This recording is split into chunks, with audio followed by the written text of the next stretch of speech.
오늘 만나면 변합니다라는 시리즈로 5번에 걸쳐서 설교가 계속될 겁니다.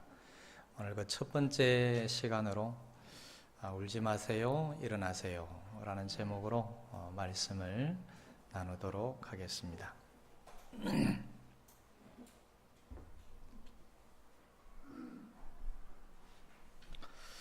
예수님께서 로마 백부장의 종을 말씀으로 고치신 다음에 나인이란 성으로 가셨는데요. 그때 제자들과 많은 사람들이 함께 했습니다. 예수님께서 성문 가까이 이르렀을 때에 어떤 한 장사 행렬을 만나게 되었습니다. 그 장사 행렬은 홀로 된 한 여인의 아들을 위한 장사 행렬이었습니다. 그 죽은 아들은 청년이었고요. 그런데 그 청년이 왜 그렇게 일찍 죽었는지 잘 알 수는 없습니다. 어쨌든 그의 죽음은 그 어머니에게 한없는 큰 슬픔과 심한 아픔을 주었을 것이 분명합니다. 사람이면 누구나 한번 태어나서 죽기 마련이지만 오늘 본문과 같은 청년의 죽음은 참으로 가슴 아픈 일입니다. 남편도 없이 홀로 된 그 어머니에게는 하나뿐인 아들이 유일한 소망과 의지의 대상이었습니다. 마치 자기 생명과 같았을 것입니다. 그런데 그 아들이 죽었으니 그 아픔이 어떠했겠습니까? 얼마나 큰 고통이었을까요? 의지했던 유일한 자식이었는데 그마저 먼저 잃어버린 그의 처지는 참으로 비통했을 것입니다. 세상의 어떤 죽음보다도 더 큰 아픔과 고통이 되었을 겁니다. 그는 일찍 죽은 아들을 원망했을 수도 있고 한마는 자기 인생이 너무나 슬펐을 것입니다. 게다가 마음 깊은 곳에서는 하나님께 대한 불신과 원망도 생겨났을 수도 있고요. 이처럼 죽음은 여인의 기쁨과 꿈과 삶의 의욕과 의미를 다 앗아가 버렸습니다. 동네 사람들은 고통을 당한 여인의 처지를 위로하면서 같이 슬퍼해 주었습니다. 하지만 그게 얼마나 위로가 되었을까요? 아마 별로 큰 위로가 되지 않았을 것 같습니다. 그러면 누가 아들을 잃은 어미의 고통과 그 슬픔을 위로할 수 있을까요? 사랑하는 여러분, 사람들은 이런저런 모양으로 고통을 겪고 살지 않습니까? 우리도 크고 작은 고통을 겪으면서 살고 있습니다. 그래서 인생을 살면서 고통은 피할 수 없는 현실인 것 같아요. 솔직히 고통을 외면하고 싶지만은, 고통을 비껴서 살고 싶지만은, 고통과 상관없이 그렇게 살고 싶지만 사실은 그렇게 되지 않는 것이 현실이기도 하고, 그래서 어떤 이들은 고통이 없는 것처럼 전혀 아무렇지 않은 것처럼 그렇게 살고, 어떤 이들은 고통 때문에 아예 자기를 포기하기도 하고요. 어떤 사람들은 극단적인 게으름에 빠져서 무기력하게 살기도 합니다. 그리고 정반대로 어떤 사람들은 고통과 절망을 극복하려고 열심히 몸부림치면서 살아갑니다. 어찌되었건 고통은 현실이지요. 그런데 사랑하는 여러분, 이러한 인생의 고통 속으로 주님이 찾아오셨고 지금도 찾아오신다는 것을 아십니까? 그리고 말씀하시는데 이렇게 말씀하십니다. 울지 말아라. 일어나라. 13절을 한번 보십시오. 주님께서 그 여자를 보시고 가엾게 여기셔서 말씀하셨습니다. 울지 말아라. 예수님은 여인의 마음의 아픔과 슬픔을 보셨습니다. 죽음의 고통 아래 있는 그 여인의 슬픔을 보셨지요. 자신의 생명과 같은 아들을 잃어버린 어머니의 비통함을 보셨습니다. 그리고 예수님은 그를 불쌍히 여기시고 말씀하셨습니다. 울지 말아라. 여러분, 이 말씀의 뜻이 무엇일까요? 이 말씀의 뜻은 이제 울 필요가 없다는 것입니다. 왜냐하면 예수님께서 그의 근본 문제를 해결해 주시기 때문입니다. 사랑하는 여러분, 사람들이 왜 웁니까? 왜 울까요? 희망이 없기 때문에 우는 겁니다. 그는 죽은 아들이 살아날 수 있다는 희망이 없기 때문에 슬피 울고 있었던 것 아닙니까? 희망을 찾을 수 없기 때문에, 고통 속에, 비통함 속에서 아무런 희망을 찾을 수 없기 때문에, 죽음 앞에서 희망을 찾을 수 없기 때문에 슬피 울고 있었던 겁니다. 그러나 예수님은 죽은 아들을 다시 살리셔서 그에게 돌려주실 수 있습니다. 14절, 15절을 보면 예수님은 죽은 아들을 다시 살려서 그에게 주었습니다. 그러므로 울 필요가 없습니다. 우리 삶의 여정에서는 울 일이 참으로 많습니다. 우리는 일이 뜻대로 되지 않을 때에 웁니다. 속상해서 웁니다. 학생들은 시험을 잘못 쳐서 웁니다. 또 어떤 사람은 자신이 버림받았다 싶을 때에 웁니다. 어떤 사람은 어버이의 슬픈 인생을 바라보고, 어버이의 외롭고 고통스러운 인생을 바라보고 자신도 어버이와 같은 삶을 살 것에 대한 두려움으로 많은 눈물을 흘린다고 합니다. 어떤 이들은 사람들로부터 무시를 받는다 싶을 때에 혼자 방구석에 앉아서 울기도 합니다. 사랑하는 이가 갑자기 죽었을 때 울지 않을 수 없잖아요. 또 자신이 합당한 대접과 인정을 받지 못해서 울기도 합니다. 아내는 남편으로부터 사랑과 이해를 받지 못할 때에 울고 싶습니다. 통곡하고 싶습니다. 사랑하는 여러분, 여러분은 언제 우십니까? 사람에게는 이기심과 죄의 본성 때문에 사람들에게서 온전한 이해와 사랑을 받을 수가 없습니다. 그래서 인간 세상에는 눈물이 그치지 않는 것 같습니다. 또 사람에게는 한계가 있기 때문에 기대가 무너지는 슬픔이 있기도 하고 기대가 송두리째 뽑혀버리는 그런 고통이 있기도 합니다. 사랑하는 여러분, 여러분은 언제 우십니까? 그러나 예수님은 우리에게 울지 말아라 라고 하십니다. 예수님은 우리를 울게 하는 모든 근본 문제를 해결하실 수 있기 때문입니다. 그래서 울지 말아라 라고 하시는 겁니다. 사랑하는 여러분, 예수님을 만나면 사람에게 버림받았던 사람도 울지 않아도 됩니다. 예수님께서 그를 자녀로 삼으시고 절대로 버리지 않기 때문입니다.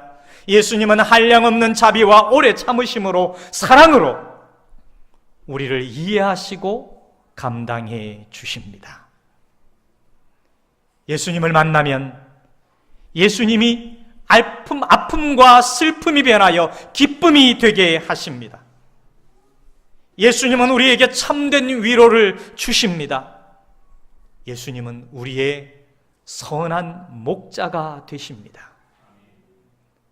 우리가 문제에 빠져 어찌할 바를 모를 때에도 예수님은 나와 함께 하시며 나의 문제를 해결하여 주시는 분이십니다.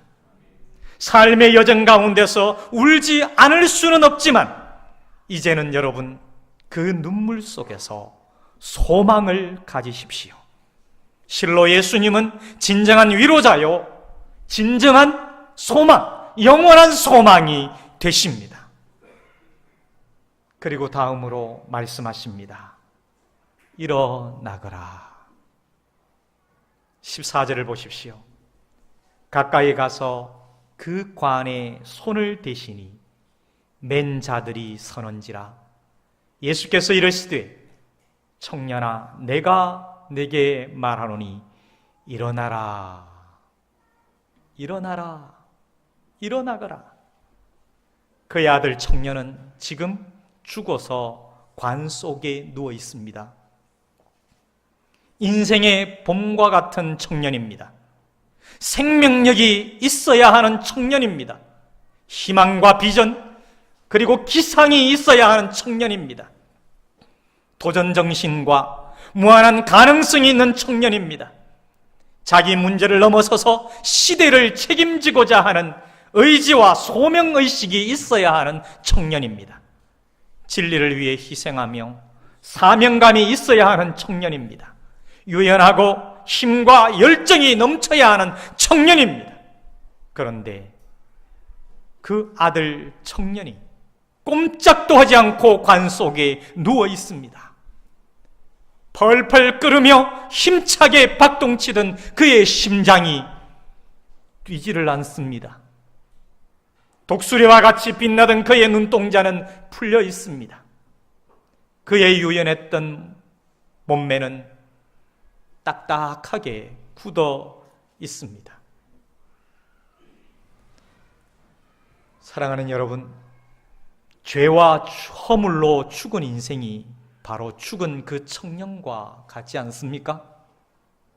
많은 사람들이 관 속에 누워서 꼼짝도 하지 않는 인생처럼 살고 있습니다.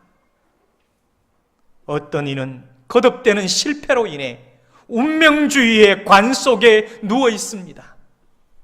운명이니 어쩔 수 없어. 내가 늘 고통 속에 사는 것은 내게 주어진 운명인가 봐. 내가 늘 실패를 겪는 이것은 내게 주어진 운명인가 봐. 나는 어쩔 수 없는가 봐. 그런 관 속에 누워 있습니다. 어떤 이는 깊은 열등감과 죄의식의 관 속에 누워 있습니다. 갇혀서 누워 있습니다. 헤어나올 수가 없습니다. 어떤 이는 어린 시절 받은 상처와 고통으로 인해서 어두운 관 속에 누워 있습니다. 어떤 사람은 현실 문제의 관 속에 누워 있습니다. 현실 문제에서 헤어나올 수가 없습니다. 거기에 매여 있습니다. 어떤 이는 절망의 관 속에 누워 있습니다. 어떤 사람은 허무주의의 관 속에 누워 있습니다. 어떤 이는 죄의 사슬에 수족이 묶여서 무기력의 관 속에 갇혀 있습니다. 관 속에 갇혀서 꼼짝도 못하는 그런 인생을 살아가고 있어요. 아무것도 하지 않고 그 어떤 것도 하기 싫은 채 그냥 관 속에서 시체처럼 인생을 살아가고 있습니다. 여러분, 이들에게는 꿈도 없습니다. 도전 정신과 사명감도 찾을래야 찾을 수가 없습니다. 누가 이 사람들을 살릴 수 있을까요? 사랑하는 여러분, 예수님을 만나면 다시 살아나는 변화가 있습니다. 예수님을 만나면 생명의 변화가 있습니다. 예수님을 만나면 죽은 것과 같은 인생이 생명력 있는 인생으로 변화됩니다. 예수님은 관 속에 누워있는 것과 같이 죽은 것 같은 인생에게 말씀하십니다. 그런 인생을 향하여 말씀하십니다. 일어나라, 일어나거라. 거기에 손을 대고 말씀하십니다. 일어나거라. 그러면 오늘 죽은 아들을 살리신 이 예수님이, 그렇게 말씀하시는 예수님이 어떤 분입니까? 여러분, 혹시 아직도 예수님을 위대한 성인이나 현자, 그 정도로 생각하고 있는 분이 있습니까? 세상의 지혜로운 사람들은 우리에게 사회에 대한 지혜와 통찰을 주기도 하지만, 우리 예수님은 우리에게 생명을 주기를 원하시고 실제로 생명을 주십니다. 실제로 생명을 주셨습니다. 그리고 실제로 영원한 생명을 이어가도록 하실 것입니다. 지혜와 통찰을 뛰어넘는 인생의 근본인 생명을 주기를 원하시는 분이 바로 예수님이십니다. 예수님은 온갖 고통으로 점철된 생을 살았습니다. 그리고는 최악의 비참한 죽임을 당한 후에 부활해서 지금도 우리의 고통의 현장으로 찾아오셔서 우리와 함께 아파하시고 우리와 함께 슬퍼하십니다. 우리의 연약한 다리를 든든하게 세워서 고통을 딛고 의연하게 걷게 만드시는 분이십니다. 고통을 통해 우리의 얄팍한 인격을 성숙한 인격으로 바꿔나가시는 분입니다. 작은 고통에도 바사삭 부서져 버리는 그런 얄팍한 것이 아니라 어떤 중한 아픔과 어떤 고통에도 확고하게 딱 버틸 수 있는 인생, 워낙 두껍고 단련된 것이라 어떤 환난에도 전혀 끄떡도 하지 않을 수 있는 성숙한 인격으로 바꿔나가시는 분이 바로 우리 예수님이십니다. 하지만 사랑하는 여러분, 우리는 인생을 살아가면서 고통을 피할 수가 없어요. 그러나 그 고통 가운데 함께 계신 예수님을 받아들이고 알아가기 시작하면 그분의 사랑과 능력을 맛보게 되는 겁니다. 예수님을 받아들이고 알아가기 시작할 때에 피할 수 없는 그 고통이 오히려 역설적으로 우리를 생명으로 인도하는 겁니다.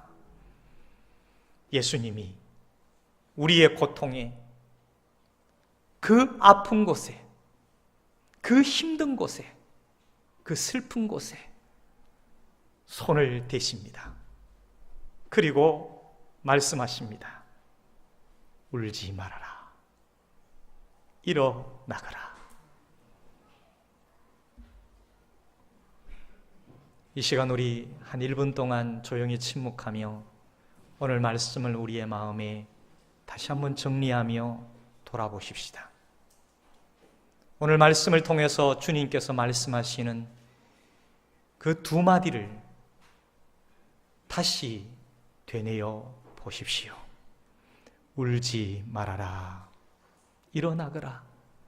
나의 고통에 손을 대시고 나의 아픔에 손을 대시고 나의 슬픔과 내가 직면하고 있는 그 문제에 손을 대시고 말씀하십니다. 울지 말아라. 일어나거라.